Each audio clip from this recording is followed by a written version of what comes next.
మన ప్రభువును ప్రియ రక్షకుడైన యేసుక్రీస్తు ప్రశస్తమైన గణనామమునకు మహిమ కలుగునుగాక. కుటుంబ బలిపీఠము అను ఈ మంచి కార్యక్రమాన్ని యూకే గాస్పల్ స్ట్రీమింగ్స్ అను మా యూట్యూబ్ ఛానల్ ద్వారా ఆడియో రూపంలో వీక్షిస్తున్న మీ అందరికీ ప్రభునామం పేరిట శుభములు తెలియజేస్తున్నాం. కుటుంబ బలిపీఠము అను ఈ మంచి కార్యక్రమాన్ని ప్రతిరోజు వినుట ద్వారా పాడైపోతున్న అనేక కుటుంబ వ్యవస్థలను తిరిగి దేవునితో కట్టుకోవడానికి, అనేక కుటుంబాలు ఆశీర్వాదకరంగా మారటానికి దేవుడు ఎంతగానో కృప చూపుతున్నాడు. అనేక మంది చదువురాని వారి కొరకు కుటుంబ బలిపీఠమును చదివి వినిపించుట మా ఉద్దేశం అయి ఉన్నది. ప్రతి కుటుంబం విని దైవ ఆశీర్వాదాలు మెండుగా పొందుకోవాలని, ఎత్తబాటు వరకు స్థిరంగా ఉండాలని ఆశిస్తూ మీ సహోదరుడు కె ఉదయ్ కుమార్. వినండి, అనుసరించండి, అనేక కుటుంబాలకు షేర్ చేయండి.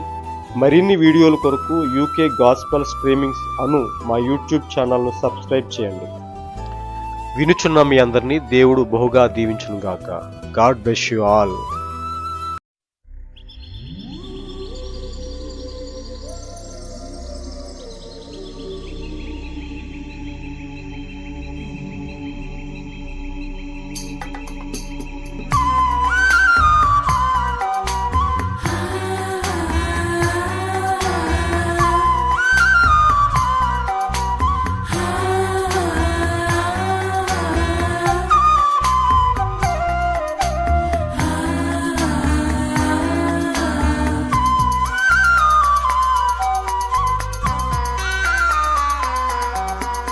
హిమమంతా తెల్లగనున్నా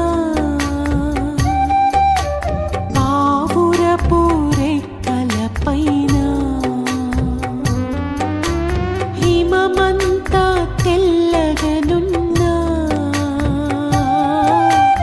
పావురపు రెక్కలపైన,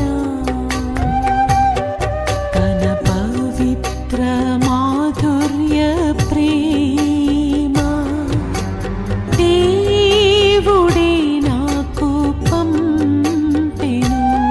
తన పవిత్ర మాధుర్య ప్రేమ దేవుడే నాకు పంపెను.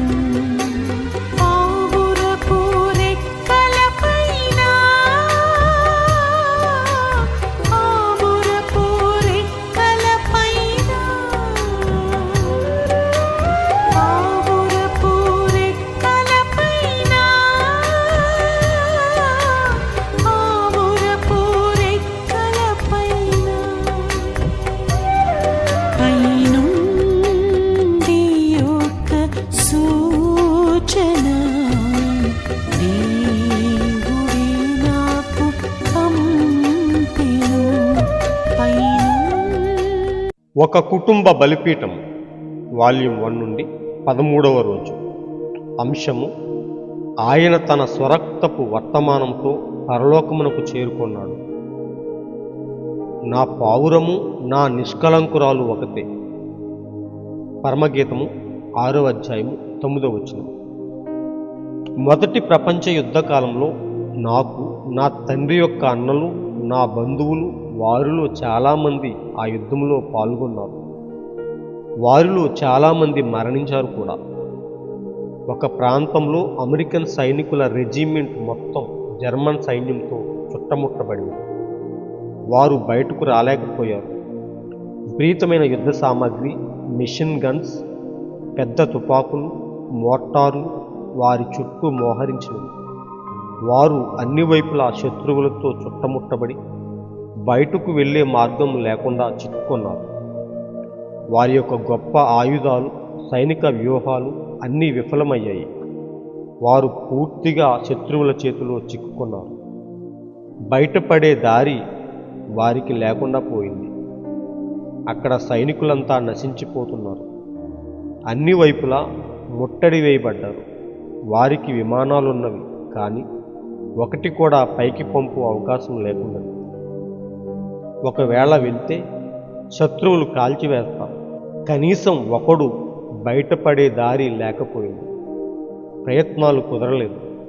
ఇక చేసేది ఏమీ లేకపోయింది. వారి శ్రేష్టమైన తుపాకులు వారికి సహాయపడలేకపోయాయి. వారి సైనిక వ్యూహాలు చిత్తు అయ్యాయి. ఏమాత్రం బయటపడే అవకాశం వారికి లేకుండా పోయింది. మరి చివరిగా ఒక చిన్న సైనికుడు ముందుకు వచ్చాడు. అతడు ఒక సందేశ వర్తమాన పావురాన్ని కనుగొన్నాడు. ఒక మచ్చుక పావురం. అదే వారి చివరి ఆశ. వారు ఒక సందేశాన్ని, వర్తమానాన్ని రాశారు. దాన్ని పావురం కాలికి కట్టారు. ఆ పావురం ఏ ప్రధాన కేంద్రం నుండి వచ్చిందో అది అక్కడికే చేరుకొని తమ కొరకు సహాయం తీసుకురావాలని దానిని వదిలారు. సైనిక ప్రయత్నాలన్నీ బిడుచుకుట్టాయి. కానీ వారికి ఈ చిన్న పావురం ఉంది.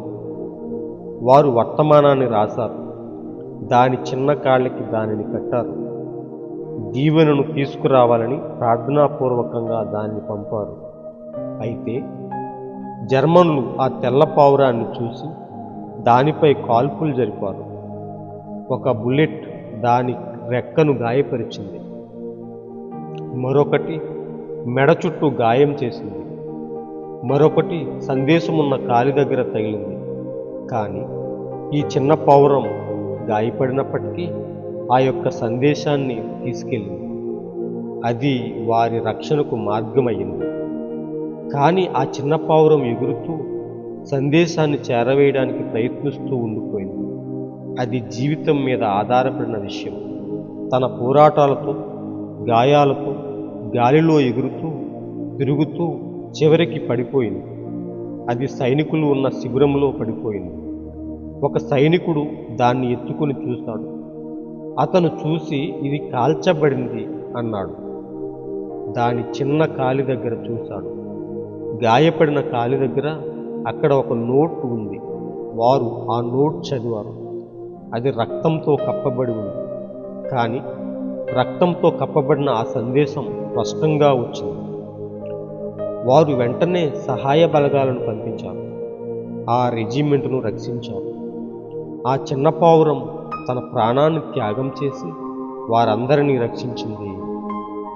ఆ చిన్న పావురం తన ప్రాణాన్ని త్యాగం చేసి వారందరినీ రక్షించింది. అది అలా చేయకపోతే అదెంతో గొప్ప విపత్తు అయి ఉండేదో. అది భయంకరమైన విషయం.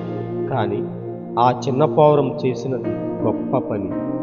దాని రక్తం ఆ సందేశం మీద ఉంది. అది గొప్ప పని. ఒకనాడు పాపం అనేది దేవుని కుమారులను బంధించింది. వారికి ఏ నిరీక్షణ లేకుండా వారు నిస్సహాయులుగా ఉండిరి. ఆశలు లేకపోయారు. అయితే 1900 సంవత్సరాల క్రితం ఒక పావురం సామాన్యతలో వచ్చింది. అది గువ్వ కాదు గాని ఒక పావురం. ఆయన ఒక పశువుల పాకలో పుట్టాడు. శిలువపై చనిపోయాడు. అంతేకాదు, ఆయన తన స్వరక్తపు వర్తమానంతో పరలోకమునకు చేరుకున్నాడు. మరి దేవుని కుమారులను విమోచించాడు. ఆయన సన్నిధిలో నివసించుటకు మరియు పవిత్రత కలిగిన పరిశుద్ధతతో దేవుని కుమారులుగా, కుమార్తెలుగా ఇప్పుడు మనము తిరిగి కాగలము. ఆయన సన్నిధిలో నివసించుటకు మరియు పవిత్రత కలిగిన పరిశుద్ధతతో దేవుని కుమారులుగా, కుమార్తెలుగా ఇప్పుడు మనం తిరిగి కాగలము. సామాన్యత అనే వర్తమాన పుస్తకం నుంచి సేకరించబడింది. దేవుడు ఈ యొక్క చిన్న వర్తమాన భాగాన్ని మన కొరకు దీవించి ఆశీర్వదించుగాక. God bless you all.